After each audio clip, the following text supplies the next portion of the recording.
Hello everyone and welcome back to Gwym Discusses 40k Things, where I talk about various 40k things that I'm probably not qualified to talk about.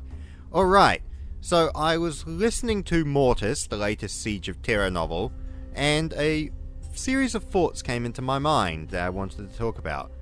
I wanted to talk about how defendable is the Imperial Palace in 40k compared to 30k.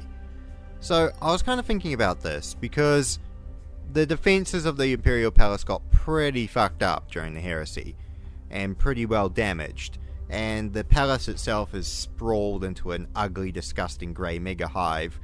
But I was kind of thinking, how much of the defences are still there?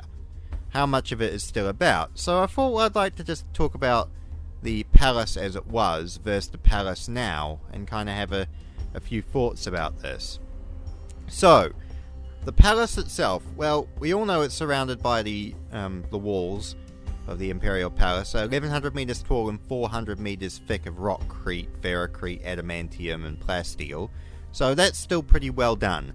Most of the walls were breached at some point, but I imagine that they would have been replaced. I don't think the entirety of the walls were damaged, it was just sections, so I imagine the walls would still be there in 40k. However, what's the rule about the palace actually people building up to the palace? Because, I mean, the palace was pretty well organised and laid out during the heresy. I mean, Dawn completely just demolished entire sections of the palace to create open kill fields and, open gun sight fields, and the Katabatic plains, were basically levelled all the way around. There was the Mercury Exaltant kill zone. So, are those still there? Because if they're not there, then, and it's just replaced by, hive buildings and urban sprawl, then that is a huge problem in terms of open kill zones, providing enemy attackers with cover, that sort of thing like that. So that would be a huge issue if that was there. Now, we're just talking about the planet defenses on Terra. I know that the orbital defenses were heavily built up after the heresy, and there's all of those floating fortresses, and it's significantly more orbitally defended than it was during the heresy in terms of star forts and stuff. So we're just talking about on the ground here, and this is just rambling. So the main things, I think the main defense of the palace is the Aegis. Now, currently in the Siege of Terra series, there's no reference to the Aegis being disabled, and I imagine if it was knocked out, then they would have just bombed the palace flat.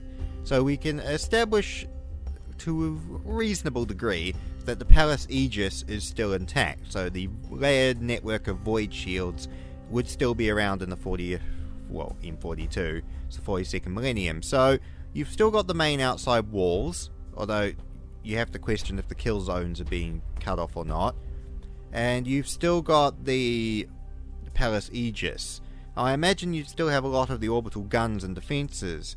However, again, that line of sight thing, the Katabatic plains around the palace, I know have been built up all the way around to the mountains. So basically the old landing fields where the traitors landed on have been completely built out.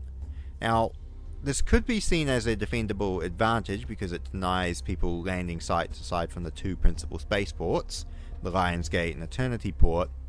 However, on that front as well, also all those buildings and sprawls, while maybe denying the enemy a landing site, also means that with no obvious landing sites, they could just land and be shielded from the wall guns by the buildings. Now, you could just press Imperial Guard conscripts into this and basically just turn it into a massive, ugly street brawl outside the palace. However, that's just a sort of a incidental, because while it provides your troops with cover, all those buildings also provide the enemy with cover as well. So that's kind of a sort of thing. So that's another interesting thought. Other defendable things of the palace around. So you had all of the gun turrets and defense batteries. The floating orbital sky plates, they were taken down, and I'm pretty sure in the old lore the last sky plate above Terra was destroyed during the heresy, so you don't have any sky plates around for gun platforms or defences either. Now, the principal layer of defenses you've got, you have the Mercury Exaltant Kill Zone, but you've got the Mercury Wall, you have the Ultimate Wall, you've got, the Helios Gate, you've got Gorgon Bar, all of those militarily built up gates with defenses and stuff. Would they still be in place or not? Because after they were rebuilding the palace, would they rebuild all the defenses, or would they get down and kind of dismantle a lot of them as being surplus to requirements? The Eldar showed up pretty easily on Terra, and during the War of the Beast, I'm pretty sure there was reference to some of the defenses of Terra being existent, but not all of them. So there's just a lot of thoughts in my mind, because in my head I've just got the idea that the Imperial Palace would not be as defensible now than it would be back during the Heresy. First off, you've got the lack of Legion manpower, but you can augment that with, Imperial Guard troops. But it's the defenses themselves. I feel like they've cut off a lot of the kill zones, they've removed a lot of the heavy ordnance and fortified gates, they've built a lot of slums, shanty towns, and oversized Imperial Saint statues, replacing gun towers and, turrets and missile batteries. With the exception of the main walls themselves and the Palace Aegis, I don't actually know what would still be there during the time of the Heresy compared to now that you could actually rely on as a solid defenses if, say, traitors actually got to Terra. I think the majority of Terra's defenses are now basically orbital. The idea is that if someone gets to the Segmentum Solar, it's better to stop them in space than trying to stop them on the ground if they land again.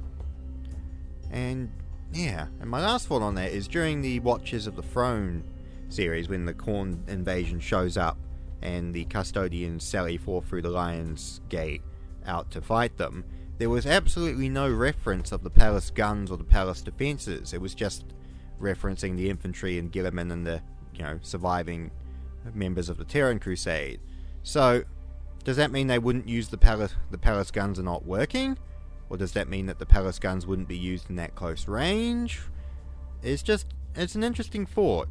So, I don't know, this is slightly rambly, but let me know what you think. Do you think the Imperial Palace is more defendable now? Or do you think it's a little bit too bloated to be able to be defended properly?